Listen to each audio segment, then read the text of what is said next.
세 번째 시간입니다. 자, 그래서 5가지 성품이 이제 우리가 3가지 재능의 영역으로, 그래서 SQ는 신앙, 그 다음에 정체성, 가치, 위기, 역경, 극복지수, 네, 행복, 네, 추구 능력, 그 다음에 역경지수, 그 다음에 공동체. 자, 그 다음에 이제 EQ에서는 자기의 감정, 친화, 그 다음에 다른 사람과의 감정 조절, 이제 치료, 이제 이런 부분들이에요. 그래서 이 부분을 이제 결국 우리가 하나님의 성품을 중요한 건 이제 살아야 되는 G6 과정이 필요한 거예요. 그래서 G6 과정은 가정이라든지 직장이라든지 그런 속에서 우리가 어떻게 이거를 활용해서 살 거냐에 대한 부분인데, 그게 이제 가정, 학교가 이제 되겠습니다. 자,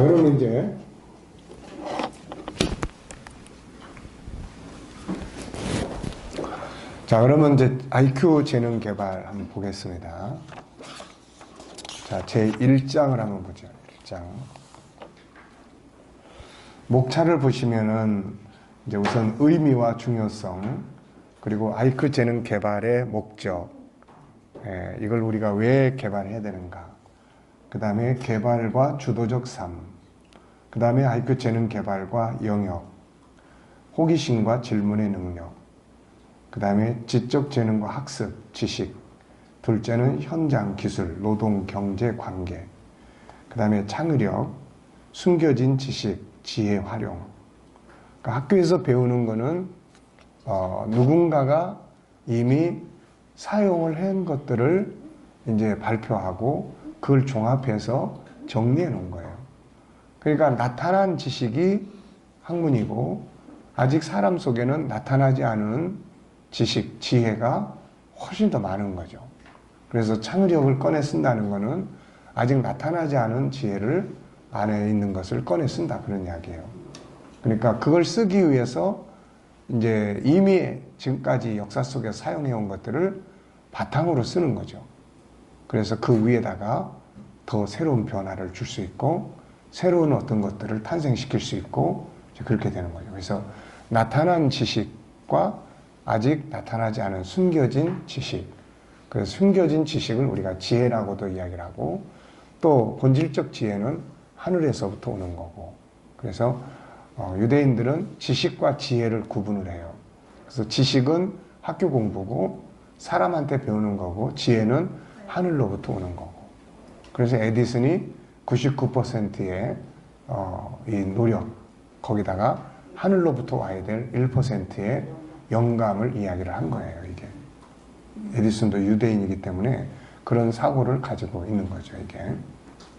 그래서 지식, 그 다음에 지혜. 근데 우리는 지금 지식은 이미 경험되어지고 나타난 지식 공부는 엄청 하는데, 숨겨진 지혜, 아직 나타나지 않은 지식을 꺼내는 데는 굉장히 이게 약한 거예요.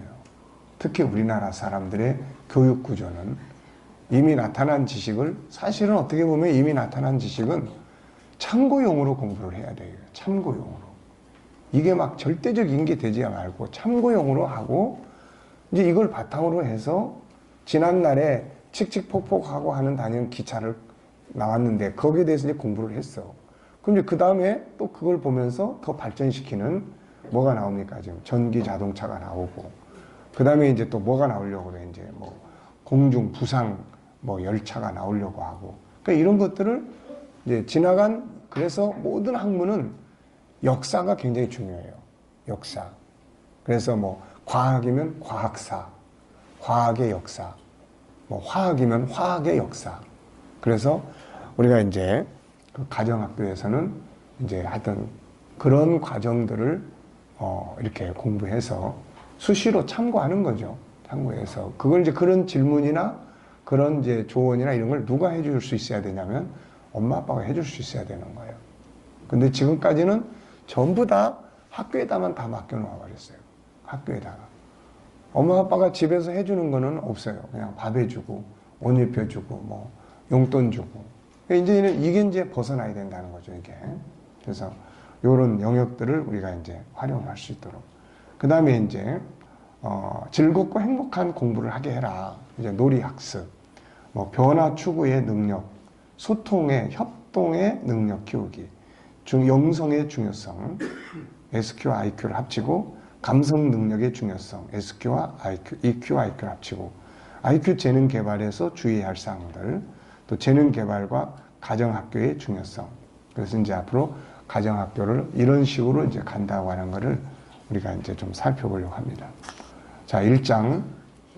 지적 재능의 의미와 중요성. 인간의 재능. 인간은 하나님의 형상대로 창조되었다. 그래서 인간은 하나님을 닮았고 하나님을 닮은 존재이기에 능력이 있다. 하나님은 이 능력을 가지고 세상을 다스리라고 하셨다. 그래서 G7의 기본 뼈대는 창세기 1장 27절, 28절이에요, 이게. 네. 그래서 사람은 세상을 다스릴 수 있는 능력이 있는 존재다. 문제는 인간이 창세기 3장에서 범죄한 이후에 인간 자신을 잃어버렸다는 점이다. 이때부터 인간은 스스로를 찾기 위한 노력을 기울여 왔다. 그 중에 한 영역이 재능의 영역이다. 인간은 내용은 정확하게 몰랐지만 동물과 달리 문명을 발전시키는 능력이 있다는 것을 인간은 알기 시작했어요. 그래서 진화론에서도 이런 능력 때문에 인간을 특별히 이 진화된 존재로 이야기를 하게 되는 거예요, 이게. 그래서 많은 사람들이 다른 사람이 가지고 있는 재능의 실체를 연구해 왔는데 크게 세 가지다. 지적 재능, 둘째는 감성 재능, 셋째는 영성 재능이다. 자, 다음과 같이 정리해 보면은 지적 재능에 대한 연구와 발전. 맨 처음에 이런 IQ라고 하는 개념이 나타난 것은 1905년 알프레드 빈에 의해서요. 지능검사 개발, 정신연령과 지능지수의 개념 제안, 기본 지식, 수리력, 어휘력, 이해력, 빠진 그림 찾기, 블록 짜기, 모양 맞추기, 바꿔쓰기, 그림 차례 맞추기, 공통점 찾기. 그러니까 이런 걸 얼마만큼 빠른 시간 내에 할 수 있느냐, 그 시간 내에 몇 개를 할 수 있느냐에 따라서 IQ 얼마, 이렇게 이제 평가를 한 거죠. 그러니까 이거는 개인의 재능의 능력의 영역이라기보다는 이해력을 측정하는 도구죠. 이것은 당시 학습 능력이 뒤떨어지는 아이들을 돕기 위한 이해력 측정을 위해 만들어진 프로그램이었다. 그러나 이후 이것이 계속 전달되고 알려지면서 사람의 능력의 척도를 가늠하는 기준처럼 사용되어 왔다. 이거는 잘못된 거죠. 이해력 측정. 근데 이해력도 나이에 따라서 다르고 또 어떤 환경에 따라서 다르고 그래요. 집안이 막 복잡한 아이들은 집중이 잘 안 되기 때문에 당연히 이해력이 떨어지죠. 네. 그리고 요즘 애들은 컴퓨터나 게임에 익숙해 있기 때문에 이런 쪽에서는 오히려 더 동작이 느려요, 이게. 생각이 다 게임 쪽에 집중이 돼 있기 때문에 필름이 그쪽으로만 돌아. 그래서 뭘 해놓으면은 멍해지게 되는 거예요, 이게. 그래서 그런 부분에서 IQ 검사를 한다? 그러면은 이게 또 떨어져요, 이게. 네. 자, 하워드 가드너. 사람의 재능에 대한 연구가 발전하는 과정에서 하버드 대학 교수였던 가드너는 인간 속에 8가지 재능의 영역이 있다는 사실을 발표했죠. 인간 친화지능, 자기 성찰지능, 자연 친화지능, 공간지능, 음악지능, 신체 운동지능, 논리수학지능, 언어지능 등. G7에서는 48권에서 IQ 재능을 다루고 있다. 이게 지금 48권이에요. 자, 감성재능입니다. 감성재능. 인간의 지적 재능은 문명의 발전을 가져오고 물질 문명을 발전시켜 왔다. 그러는 과정에서 사람들은 새로운 재능을 느끼기 시작을 했죠. 그것은 인간관계의 능력이에요. 많은 성공한 사람들이 추락하는데 그 이유가 뭔가를 연구하면서 그것이 인간관계의 문제였음을 발견하게 됩니다. 그리고 인간이 지적인 면만 있는 게 아니라 감성의 부분이 있음을 알게 되면서 이것에 대한 연구들이 이루어지게 되고 이것을 연구한 사람들은 이 재능을 EQ, 감성재능이라고 정의를 했어요.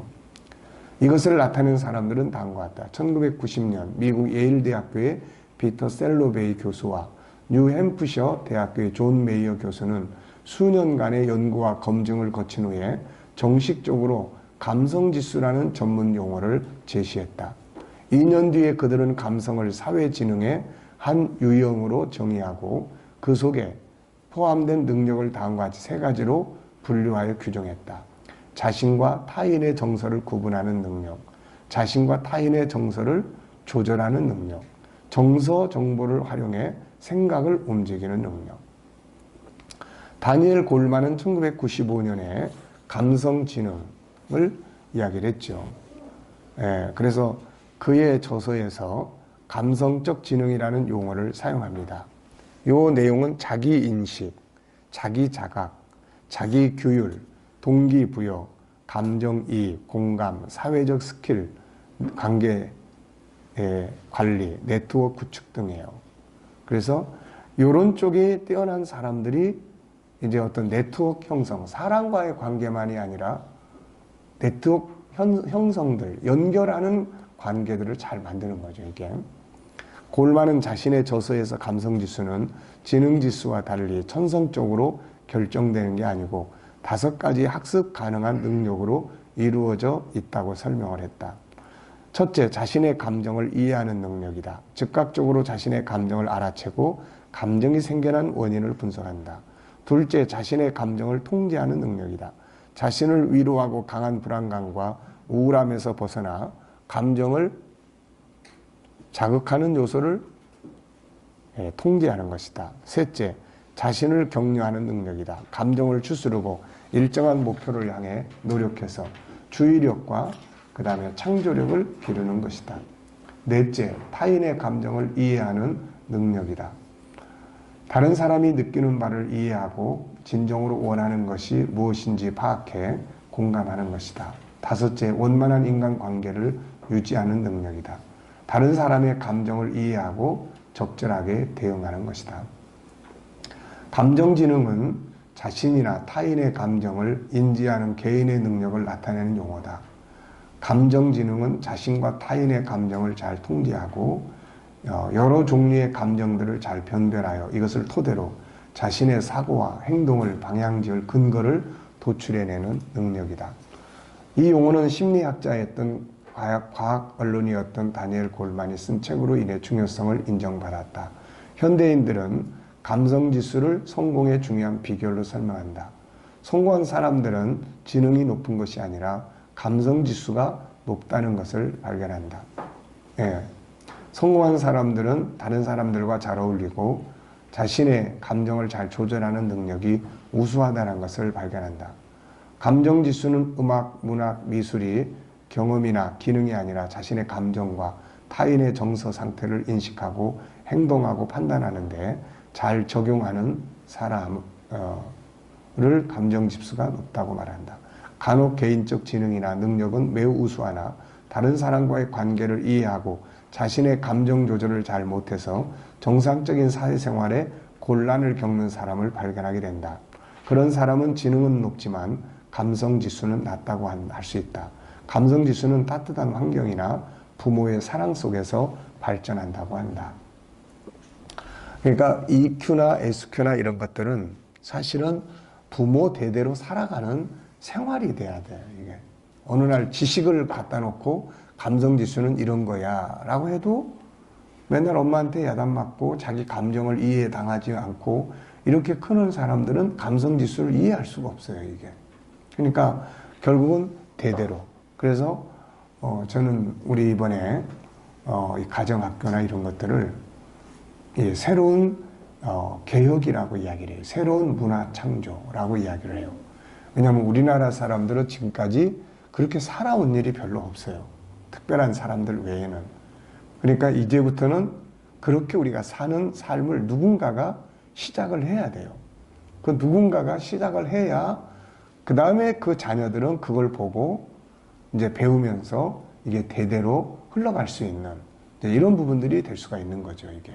그래서 지금 처음 시작하는 분들은 자기를 변화시켜야 되는 이런 어려움도 있지만 그게 아주 중요한 그런 이제 시작점이에요. 근데 유대인들은 뭐 수천 년 동안 그렇게 교육받고 그렇게 생활 속에서 살아왔고 그런 대화를 해왔고 그런 걸 옆에서 지켜봤고 지금도 그 가족 공동체 속에서 그렇게 살고 있고 그러고 있는 거예요, 이게.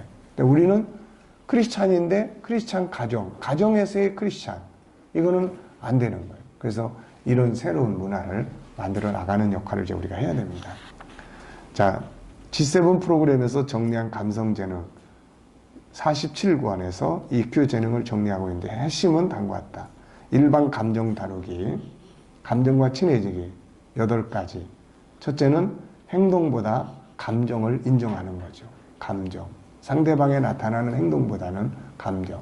화를 낼 때 마음이 많이 아프구나. 너는 왜 화를 자꾸 내니? 이게 아니라 마음이 많이 아프구나.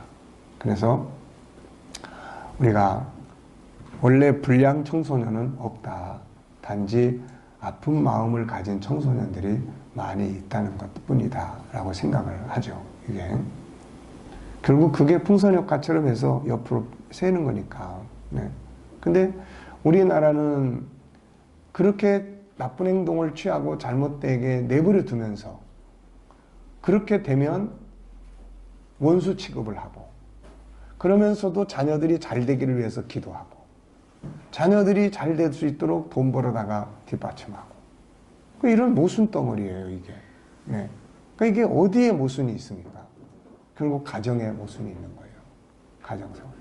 부모는 상관 안 하고 결과만 보려고 그러고, 그 결과를 만들어내는 것을 그냥 학교나 학원에 다 갖다 맡겨버리고, 그럼 애들은 거기서 학습만 얻는 게 아니라 나쁜 쪽의 정보들을 수도 없이 교환하고 나누고 지들끼리 그러고 있는 거예요. 그러니 가정에서 엄마가 어느 날 보면 얘가 이상해져 있고, 그러니까 이게 이제 갈등의 소지가 되고 있는 거예요.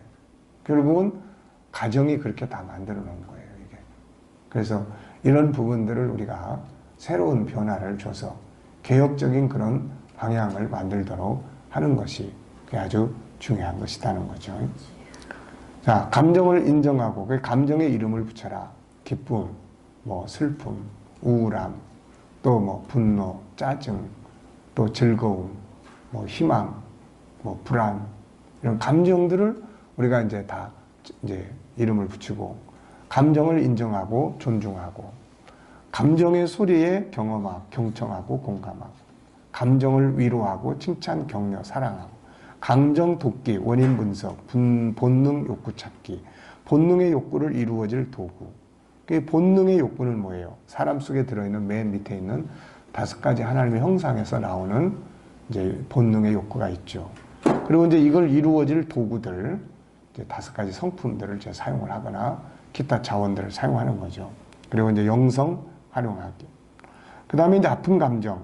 감정이 오래 지속이 되면 심리 질병이 돼요. 그래서 순간 감정을 잘 컨트롤하는 능력도 길러야 되지만, 감정이 오래 지속이 되면 병이 되기 때문에 이때는 이제 이렇게 치료를 해야 돼요. 감정과 친해지는 건 동일하고, 감정 치료를 위한 심리적 방법들, 우리가 이제 공부했던 것들이죠. 아픈 감정을 치료하기 위한 영적 방법. 감정 치료를 위한 심리적 방법은 우리가 그 15가지의 그 내용 사용하면 돼요. 아픈 감정을 치료하기 위한 영적 방법. 약물 치료, 환경 치료, 1:1 치료, 가지고 있는 아픔에 대한 원인 해결 방법. 예를 들어서 유일성의 종기함이 무시를 당했어요. 이게 상처가 됐어. 그러면 종기함을 다시 회복해주는, 이걸 1:1. 재능 개발을 하고 싶은 본능이 그런 걸 못하게 막는 것 때문에 상처를 받았어요. 그러면 장점을 개발하도록 도와주는, 이런 걸 1:1 치료 방법, 이렇게 이야기를 해요. 그 다음에 이제 아픈 감정 치료 10단계. 첫째는 뭡니까? 이름 붙이고, 상담을 통해서 이름 붙이고. 두 번째는 뭐예요? 분석이에요. 분석할 때 1차, 2차, 3차 분석. 그 다음에 세 번째는 의지 만들기예요. 그래서 의지 만들기 위해서 3가지 질문이 필요하다고 그랬죠. 하나는 지금 이것이 미치는 영향, 삶에 미친 영향. 두 번째는 이대로 두면, 세 번째는 어떻게 하고 싶은가. 그 다음에 4번째는 이제 목표를 정하죠. 목표. 그 다음에 이제 5번째는 자원을 찾아요. 자원. 활용할 자원, 제거해야 될 장애 요인. 그 다음에 이제 여섯 번째는 또 이제 세부적인 이제 과정 목표를 정하고 이제 환경의 변화를 주고, 그 다음에 일곱 번째는 이제 수정 보완, 여덟 번째는 이제 잘하는 것들에 대한 장려, 보상, 그 다음에 아홉 번째는 성취, 그 다음에 열 번째는 새로운 비전을 만드는 거예요. 네. 자, 그렇게 진행을 하면 되겠습니다. 위 두 가지 내용은 자신과 다른 사람의 일반적 감정을 이해하고 조절하며 아픈 감정을 치료하기 위한 과정들을 정리했다. 그러나 감성재능의 영역은 이 두 가지만이 아니라 하나님과 자연 만물 모든 환경에 적용이 돼야 돼요. 그래야 사람과의 관계뿐만 아니라 모든 만물을 내가 관리하고 다스리는데 탁월한 능력을 갖게 돼요. 나무와도 좋은 감성, 내가 나뭇가지를 꺾을 때 나무가 많이 아프겠다. 이런 게 이제 감성재능이에요. 그래서 자연을 아낀다든지 이런 능력을 기르는 겁니다. 사람과 사람에 대한 감성재능이 발전한 사람들은 하나님과 만물에 대한 감성재능 역시 발전할 수 있다. 자연 만물에 대한 감성재능에 의해 자녀 교육서 인재시교의 저자인 엔젤리는 자신의 딸 위엔위안과의 에피소드를 소개했다. 위엔위안이 뛰어놀다가 의자에 부딪혀 넘어졌다. 그러자 아이는 아파서 엉엉 울었다. 엔젤리는 딸을 안고 위로해 주었다. 울지마, 조금 있으면 괜찮아질 거야. 엔젤리는 딸의 다친 곳에 입을 맞춘 뒤 아이가 부딪힌 의자로 다가갔다. 그리고 의자를 쓰다듬으며 말했다. 이제 괜찮아질 거야. 그러자 아이는 의자를 가해자로 자신을 피해자로 보지 않고 의자와 자신을 고통을 분담하는 친구로 생각하게 되었다고 한다. 위에는 그 뒤 돌부리에 걸려 넘어져도 돌부리에게 다가가서 아프지 않을 거라고 위로해주는 아이로 성장을 했다. 그러니까 이런 것들이에요, 이게. 자연 속에서 나만이 아니라 상대방. 그게 자연 만물이 됐든 뭐가 됐든 간에 상대방도 아플 거다. 상대방도 힘들 거야. 이런 것들을 생각할 줄 아는 거죠. 네. 위의 내용은 뭘 보여주는가?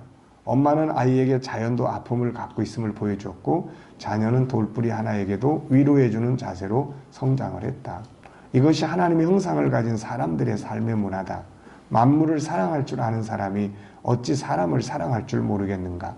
그러나 작은 식물 하나를 우습게 여기는 사람이 결코 사람을 존귀하게 여길 수 없다는 사실을 기억해야 한다. 우리나라는 이런 교육들이 거의 없어져 버렸어요. 너무 없어요. 그래서 그냥 막 자기식대로, 자기 마음대로, 이기주의. 어제도 우리 교회 이제 주차 문제 때문에 이 아이가 나와가지고 그 주차 관리하는 장로님이 아주 그냥 목사님, 교인들이 왜 이렇게 이기주의적인지 모르겠어요. 네. 왜 이렇게 이기주의적인지.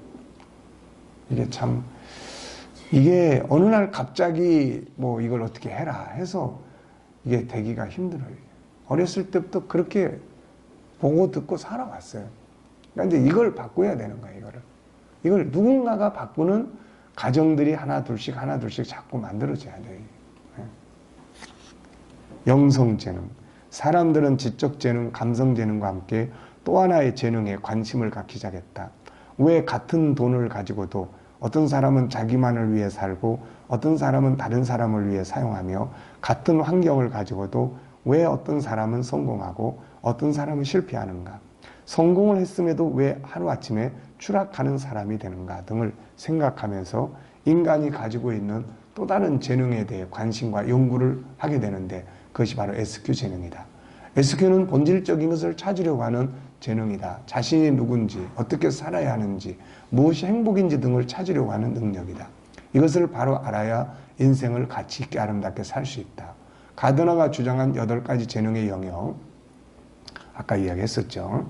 8가지. 음악지능, 신체지능, 논리수학지능, 언어지능, 공간지능, 인간친화지능, 자연친화지능, 그리고 자기성찰지능. 그런데 그가 2006년 25년에 걸친 다중지능 이론 연구의 총결산인 다중지능을 펴냈다. 그런데 그는 이 책에서 다중지능의 개수를 언급할 때 8, 9가지의 지능들이라고 표현했다. 그는 9번째 지능에 대해 연구하면서 이것을 영성지능 혹은 실존지능이라고 언급했다. 그가 언급한 9번째 지능은 인간의 존재론적 의미, 삶과 죽음, 축복과 비극 등의 우주적이고 실존적인 사안에 대해 생각하며 인간 존재의 이유나 참 행복의 의미, 삶의 근원적인 가치를 추구하는 능력으로 정의된다. 한마디로 9번째 지능은 삶의 근본적인 의미를 추구하는 지능이다. 그는 후에 이것을 8과 2분의 1 지능으로 설명했다. 과학적 분야에서 좀 더 입증할 필요가 있었기 때문이다. 그는 SQ를 9번째 지능 혹은 8과 2분의 1 지능으로 표현하고 있지만 사실 알고 보면 이 지능은 인간이 가장 먼저 그리고 모든 사람이 깊이 연구하고 활용해야 할 지능이다. 이것이 인간의 본질이며 이것을 바로 알게 될 때 다른 지능들 역시 올바로 활용할 수가 있기 때문이다. 자, G7 프로그램에서 정리한 영성재능은 SQ 46권, 신앙과의 관계, 정체성, 삶의 가치, 의미 찾기, 행복의 길 찾기, 역경 극복하기, 우리 의식 갖기, 공동체식 갖기. 이런 게 돼야 질서의식도 생기는 거고, 차례도 지키려고 하는 거고, 남을 배려하는 것도 생기는 거고. 그러니까 이제 사랑이라고 하는 것은 바로 이런 거예요. 사랑은 공동체, 함께 살아가는 법이에요, 이게. 천국은 모든 사람이 함께 공동체를 이루어서 살아가는 나라지, 어느 한두 사람만, 힘 있는 사람만 들어가 사는 이런 곳이 아니라는 거예요, 이게. 근데 사랑의 룰을 가장 많이 가지고 있는 게 어디입니까? 우리 기독교 아닙니까? 기독교. 네. 그런데 우리는 이 사랑은 엄청나게 많이 이야기를 하는데 막상 이 사랑을 어떻게 실천하고 어떻게 배려하고 네. 이런 것들은 훈련이 안 돼 있는 거예요. 그래서 이 구체화되는 게 필요해요. 유대인들에게는 탈무드가 그래서 중요한 거예요. 우리는 그게 없어요. 그게.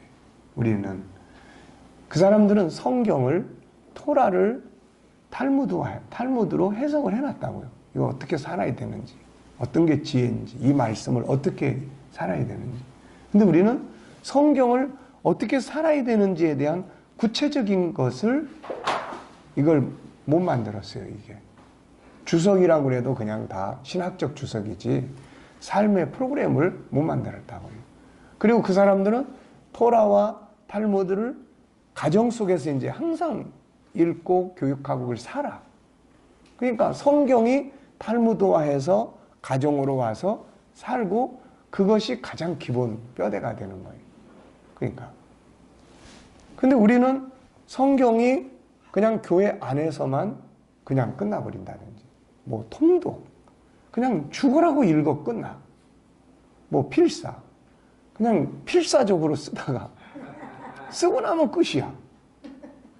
이걸 가지고 그 다음에 풀어서 그 다음에 이걸 가지고 삶 속에 가지고 가서 어떻게 이게 사용이 되고 내 삶의 현장에서 어떻게 돼야 되는데 한데 세계에서 아마 성경 통독 사관학교 뭐 이런 나라는 대한민국밖에 없어요. 이게. 네. 근데 문화가 안 만들어져요. 문화가. 그래서 유대인들을 연구하다 보면은 우리가 유대인들은 천국운동의 이정표적인 차원에서 유대인들은 꼭 알아야 될 민족이고 천국운동의 역사를 다루다 보면 뭐 유대인들 이야기 안 할 수 없잖아요. 천국운동의 역사는 그들 중심으로 펼쳐가니까. 또 하나는 교육이에요. 도대체 어떻게 망해버린 나라가 그렇게 세계 속에서. 그건 교육이다. 그리고 교육. 그래서 이제 유대인들이 전쟁사 가운데 보면은 이제 로마하고 마지막 전쟁을 치룰 때 유대인의 라피가 로마 사령관한테 가서 그런 이야기 했다고 그러죠. 우리를 다 죽여도 괜찮은데 딱 하나만 남겨다오. 그게 뭐냐면 교육할 수 있는 회당. 요걸. 그래서 그 사람들은 그걸 남겨두고 그 다음에 다 정복을 했다고 그러지 않습니까? 그러니까 이 사람들은 어디 가도 교육을 해. 근데 우리도 어디 가도 교육을 하는데 우리와 그 사람들의 교육의 차이점은 그 사람들은 토라와 그 다음에 탈무드예요. 어디 가든. 이게 평생 교육이야. 평생 교육. 그래서 탈무드는 맨 앞 페이지가 없고 마지막 페이지가 없다. 왜 없다고 그랬어요? 맨 앞 페이지는 나는 어떻게 생각하냐는 거예요. 자기가. 그 다음에 맨 마지막 페이지가 없는 거는 계속 연구해야 된다. 이건 끝이 없다. 그런다는 이야기죠. 그러니까 우리도 이제 이런 책들이 뭐 탈무드라고는 할 수가 없지만 그래도 성경의 어떤 본질적인 것들을 현장화하기 위해서 중간 단계로 이제 앞으로 그런 부분들이 더 많이 연구되고 그래서 이런 것들이 가정으로 가서 가정에서 다뤄지게 되고 이제 그렇게 돼야 되겠죠. 자, 그 다음에 이제 EQ, IQ, EQ, SQ의 관계. 이 세 가지의 재능은 하나예요. 그래서 이 세 가지의 재능을 함께 훈련해 갈 때 전인 교육이 되는 거예요. 전인 교육. 다만 상황에 따라서 서로 다른 순서를 교육할 수 있죠.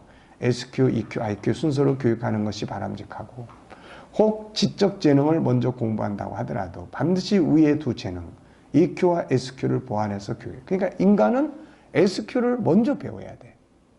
내가 누군지, 누가 나를 보냈는지, 내가 어떤 존재인지, 네.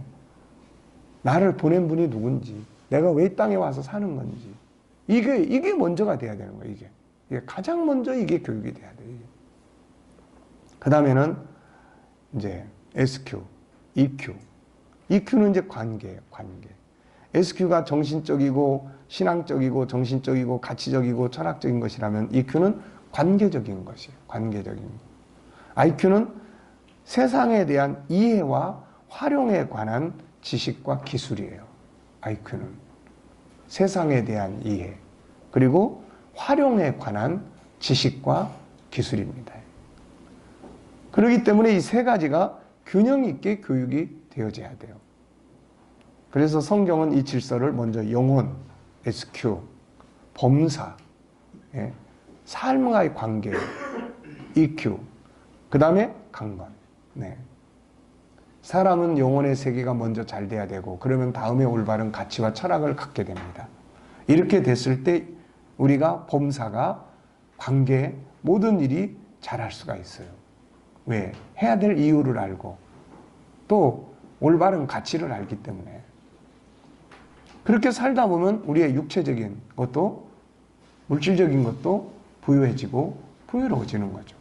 그런데 지금 우리의 교육은 지식만 채우려고 하는 교육이 이루어지고 있다. 이로 인해 자기 자신도 고통을 받고 다른 사람들에게도 고통을 받고 깨진 바가지에다가 물을 담고 있다 그런 이야기예요. 네. 먼저 영혼의 세계 곧 정신 세계가 건강하도록 교육해야 하고 다음에는 EQ 곧 인간관계에 대한 교육이 이루어져야 한다. 그 다음에 세상을 이해하고 다스릴 수 있는 IQ의 교육이 이루어져야 된다. 주님은 SQ와 EQ 교육의 중요성을 이렇게 이야기를 했어요. 인간이 해야 될 첫 번째 계명은 하나님을 사랑하라는 거예요. 이게 뭐예요? 이게 SQ 재능이에요. SQ. 이웃을 내 몸처럼 사랑해라. 이건 뭐예요? 이건 EQ예요. 그러니까 우리가 재능으로 분류를 해서 보면은 예수님이 가장 중요한 인간이 개발하고 발전시켜야 될 재능을 첫째는 영성 재능. 하나님 사랑하는 거예요. 왜? 이 속에서 자기 정체성 알고 가치를 알고 다 하니까. 두 번째는 이웃사랑이에요. 이웃사랑. 십계명이라는 게 결국은 알고 보면은 SQ와 EQ 교육이에요. SQ와 EQ 교육. 하나님 사랑하는 계명, 이웃을 사랑하는 계명, EQ 교육, 부모 존경하고, 네? 이런 부분들.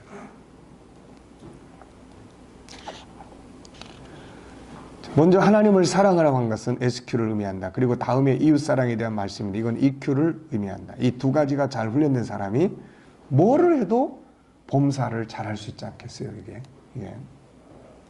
세 가지 재능이 균형 있게 활용되었던 에덴 동산. 세 가지 재능이 균형 있게 활용되었던 곳은 에덴 동산이다. 영성 재능, SQ. 이곳에서 사람은 하나님과 늘 함께 살았다. 이 속에서 인간은 자신의 영혼이 만족한 삶을 살았고, 글자 틀린 게 나왔네요. 만족한 삶을 살았고, 자기의 정체성이 무엇인지, 사람이 추구해야 할 가장 아름다운 가치가 무엇인지를 잘 알고 있었다. 그래서 가장 행복한 삶을 살았고, 에덴 동산의 공동체는 행복한 현장이 되었다. 감성 재능.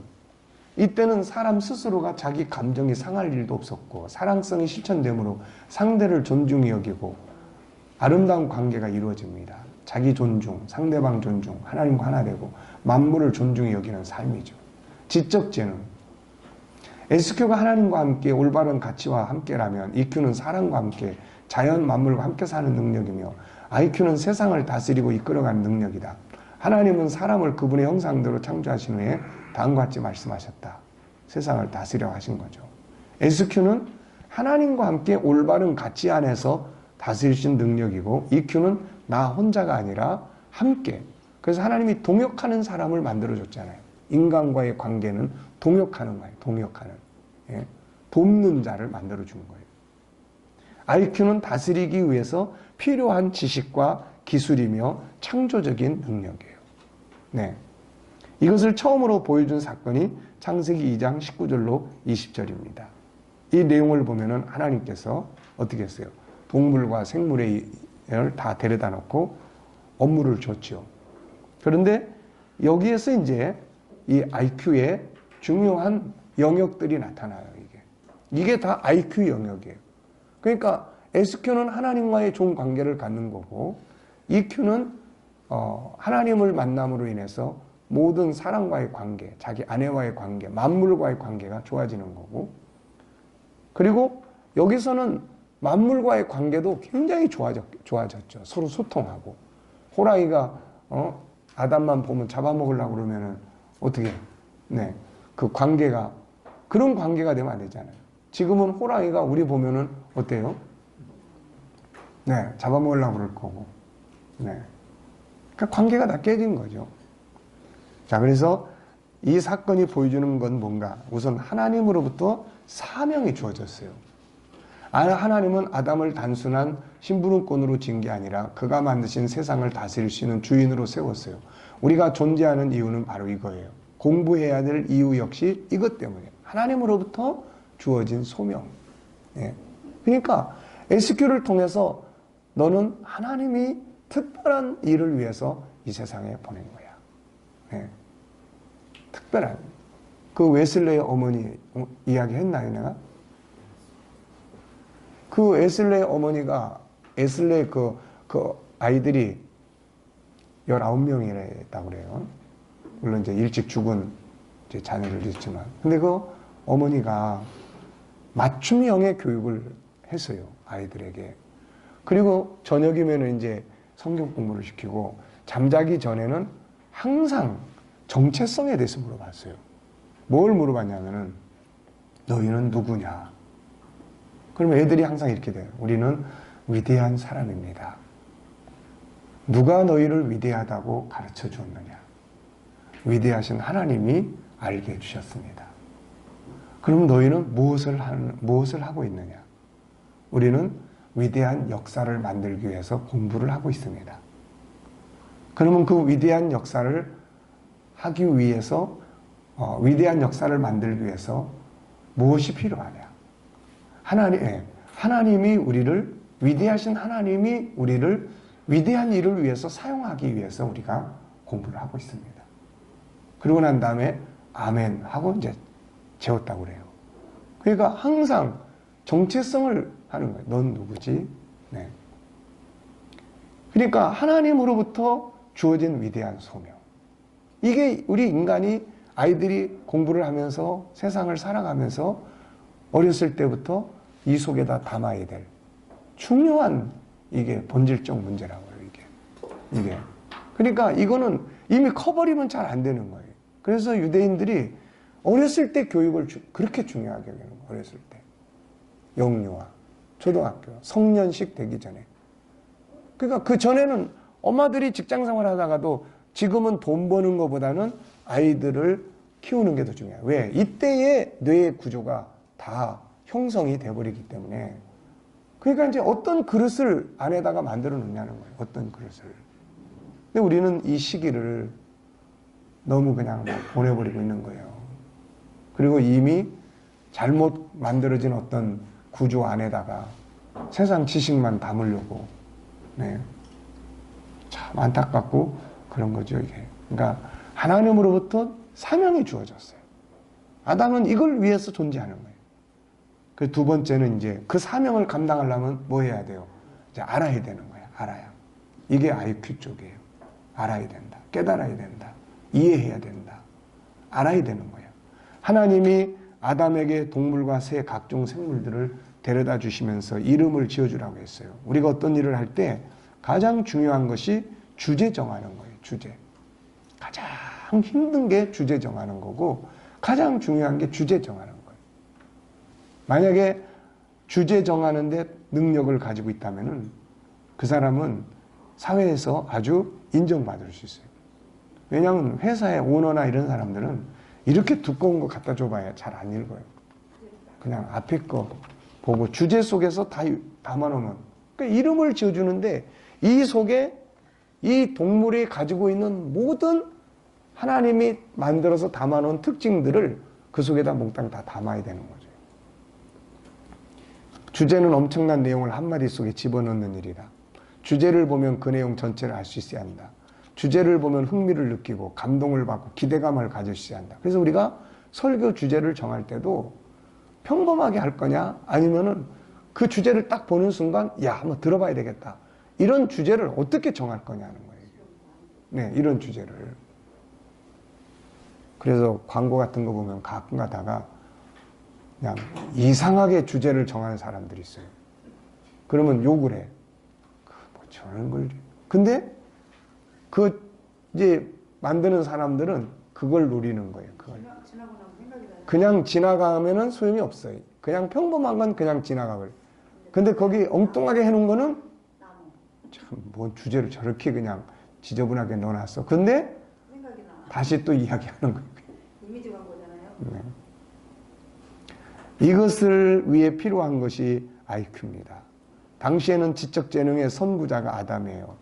누가 이 길을 간 사람이 없어. 이 사람이 첫 번째로 이 길을 갔어요. 그래서 연구해서 써놓은 교과서를 배울 수도 없었고 이 모든 지적재능은 아담의 생각 속에 다 들어있는 거예요. 아담은 이걸 끌어내서 사용한 겁니다. 그리고 그 다음 사람들은 아담이 사용한 지식을 듣거나 보거나 배우는 거죠. 이게 지식의 역사예요. 이게. 그래서 아까도 이야기했지만 나온 지식보다 안 나온 지식이 더 많다는 거예요. 중요한 거는. 네. 자, 여기에는 필수적 몇 가지가 있어요. 우선 아담이 이름을 짓기 위해서는 이걸 다 사용한 거야. 그냥 단순하게 뭐 이름 지어줬다 이렇게 보면 안 돼요. 도전적이고 친화적이고 질문의 능력을 사용했고 분석력을 사용했고 이해력을 가졌고 창의력을 가졌고 현실성을 가졌고 이름이 또 하나 나왔네. 자, 협력성을 가졌고 행복성을 가지고 있다. 네, 하나는 지워야 돼요. 자, 하나, 둘, 셋, 넷, 다섯, 여섯, 일곱, 여덟, 아홉, 열 가지인데 그러면 다른 게 하나 들어있을 거예요.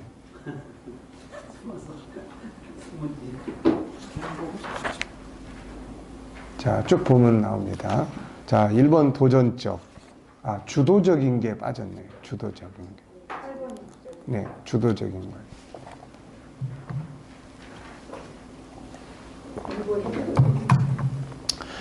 그냥 단순하게 이름 지어준 게 아니에요. 알고 보면 이게 다 사용이 된 거고 우리가 IQ 공부를 시킨다 할 때는 이 공부를 시켜야 되는 거예요.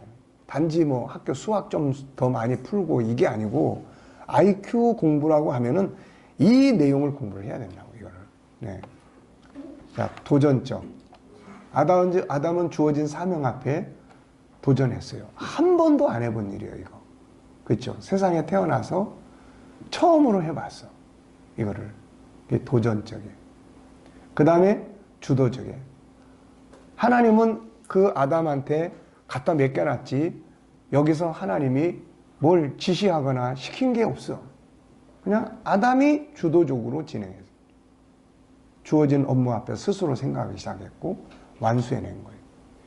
이게 원시적인 건데 지금 이게 필요한 거야. 이게. 네. 이게 원시적인데 지금 필요한 게 이거예요. 이게. 네. 친화력이에요. 그는 모든 동물과 새, 다양한 동물, 생물들과 친화력을 가지고 소통했어요. 이것을 통해 그들이 가지고 있는 특징들을 파악했을 거고 그래서 그 특징들을 담은 이름들을 지어줄 수 있는 거죠. 네 번째는 질문을 사용했겠죠. 이름을 짓기 위해서는 숨겨진 특징들 하나 있는데 이걸 찾아내기 위한 키가 질문이에요. 저것의 특징은 뭐지?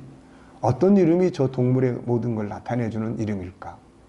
이름만 보면 그 동물의 모든 걸 이해할 수 있는 이름이 뭘까? 어떤 이름이 가장 적당한가? 그걸 알기 위해서는 그 다음에 또 뭐가 필요한지 분석력. 분석력은 뭔가를 하기 위해서 필수 과목이에요. 강점은 뭐며 약점은 무엇이며 역할이 무엇이며 특징들이 뭔가를 분석하는 것은 아주 중요해요. 이해력, 네, 아는 거예요. 이제 이해력은 아 맞아 그래 이해하는 거예요. 아는 거예요. 특징들을 이해하고 나타나는 것들을 인식하고 이해할 수 있어야 거기에 맞는 좋은 이름을 지어줘요. 아 문장을 보면서 아 이게 이해하는 거예요. 수학 문제를 보면서 아 맞아 그래 이런 거예요. 창의력, 동물의 이름, 새들의 이름, 각종 생물의 이름을 짓는 일은 교과서에 지금 나온 게 아니에요. 이거 누가 일러주는 것도 아니고 아담이 오직 혼자서 스스로 생각하고 아이디어를 끌어내어 만드는 거예요. 네. 그러니까 어떻게 해야 됩니까? 일단 맡겨봐야 아는 거야 이게. 갖다 맡겨봐야. 근데 우리는 잘 맡기지 않아요. 네가 아직 어리니까 더 크면 다. 우리는 엄마가 다 해줘. 그리고 애가 그 해놓은 걸 갖고 가.